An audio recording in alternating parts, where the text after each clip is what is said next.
உறவுகளே, இன்றைய பட்டறை தேடலில் நாம் தரிசிக்கவிருப்பது முருகப்பெருமான் உருவமாகவும் அருவமாகவும் அமைந்த ஒரே திருத்தலம், சிவபெருமான் முருகனிடம் பிராது கொடுத்த திருத்தலம் என்ற பெருமைகளை கொண்ட கடலூர் மாவட்டம் மணவாளநல்லூர் கிராமத்தில் அமைந்துள்ள குளஞ்சியப்பர் திருக்கோவில். முன்னொரு காலத்தில் இந்த பகுதிக்கு மேய்ச்சலுக்கு வந்த பசு ஒன்று குளஞ்சி செடிகள் புதராய் மண்டி கிடந்த ஓர் இடத்தை தன் கால்களால் தேய்த்து பலிப்பீட உருவில் இருந்த கற்சிலையின் மேல் தானாக பால் சொரிந்தது. அனுதினமும் இதை வழக்கமாக மேற்கொள்ள இதை கண்ணுற்ற பொதுமக்கள் அந்த பலிப்பீடம் புனிதத்திற்குரியது என்று கருதி அதை வெளியே எடுத்து வழிபடத் தொடங்கினார்கள். உருவ அடையாளம் இல்லாததால் அது எந்த தெய்வம் என்று தெரியாமல் வணங்கி வந்தனர். காலப்போக்கில் இதற்கான தேடல்களை மேற்கொண்ட போது விருதாசலம் திருத்தல வரலாற்றிலிருந்து அதற்கான விடை கிடைத்தது. ஒரு சமயம் தம்பிரான் தோழர் என்று அழைக்கப்படும் சுந்தரமூர்த்தி சுவாமிகள் தில்லையிலுக்கு மேற்கேயுள்ள தலங்களை தரிசித்தவாறு விருதாசலம் எனப்படும் திருமுதுகுன்றத்திற்கு வந்தார்.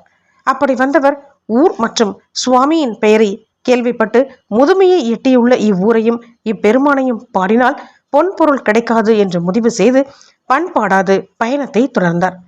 இது புரிந்த ஈசன் அவரோடு விளையாட விரும்பி தன் மைந்தன் முருகனிடம், சுந்தரர் எம்மை மதியாது செல்வதால் அவரை எமது இடத்திற்கு வருவிக்கச் செய் என்று வாய்மொழியாக வேண்டுகோள் வைத்தார். இதை எழுத்து வடிவமாக தரும்போது அது பிராது எனப்படும். பிராது என்பது முறையீடு செய்தல் அல்லது நியாயம் வேண்டி புகார் அளித்தலாகும். அதை ஏற்ற முருகப்பெருமானும் கள்ளர் வடிவில் சென்று சுந்தரரின் கைவசம் இருந்த பொன் பொருளை அபகரித்தார். பதறிய சுந்தரரிடம், நீ உன் பொன் பொருள் திரும்ப பெற வேண்டுமானால் திருமுதுகுன்றீஸ்வரிடம் சென்று முறையிடு என்று கூறி அனுப்பி வைத்தார்.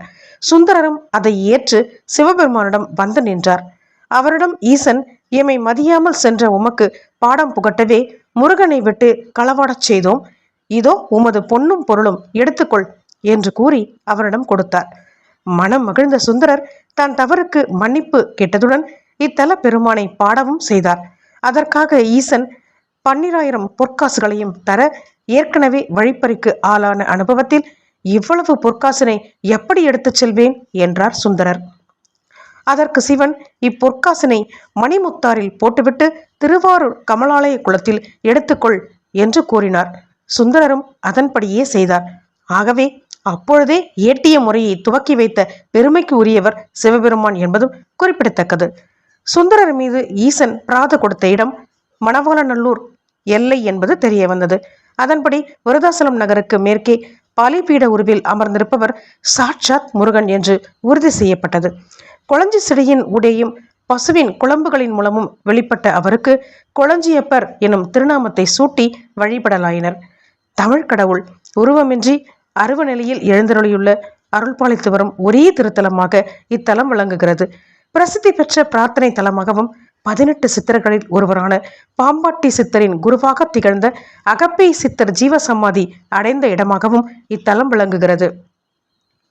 இவ்வாலயத்தில் முருகப்பெருமான் நீதி வழங்குபவராகவும் வைத்தியராகவும் இருந்து அருள்பாலித்து வருகிறார். எனவே தீராத நோய் உள்ளவர்கள் இத்திருத்தலத்தில் 1 மண்டலம், அரை மண்டலம் என அவரவர்களுக்கு வசதிப்படும் நாட்களில் தங்கி குளஞ்சியப்பரை தரிசிப்பதுடன் அவரது சன்னதியில் பூஜித்து வழங்கப்படும் வேப்ப எண்ணெயை பெற்று உடம்பில் பூசியும் அருந்தியும் பூரண குணமடைந்து செல்வது இத்திருக்குறளின் மகிமையாக கூறப்படுகிறது. கிழக்கு நோக்கிய ராஜகோபுரம் மற்றும் வடக்கு கோபுரம் என 2 கோபுரங்களுடன் ஆலயம் அமைக்கப்பட்டுள்ளது. கருவறை, அர்த்த மண்டபம், மகா மண்டபம் என அனைத்தும் அழகிய சிற்ப வேலைப்பாடுகளுடன் விளங்குகிறது. கருவறையில் விநாயகரும் 3 அடி உயரத்தில் பலிபீட வடிவிலான முருகப்பெருமானும் தனித்தனி சன்னதியில் காட்சி தந்து அருள் பாலிக்கின்றனர். வடக்கு கோபுரம் அருகில் மகா மண்டபத்தை ஒட்டி பிராது கொடுக்கும் முனீஸ்வரர் சன்னதி அமைந்துள்ளது.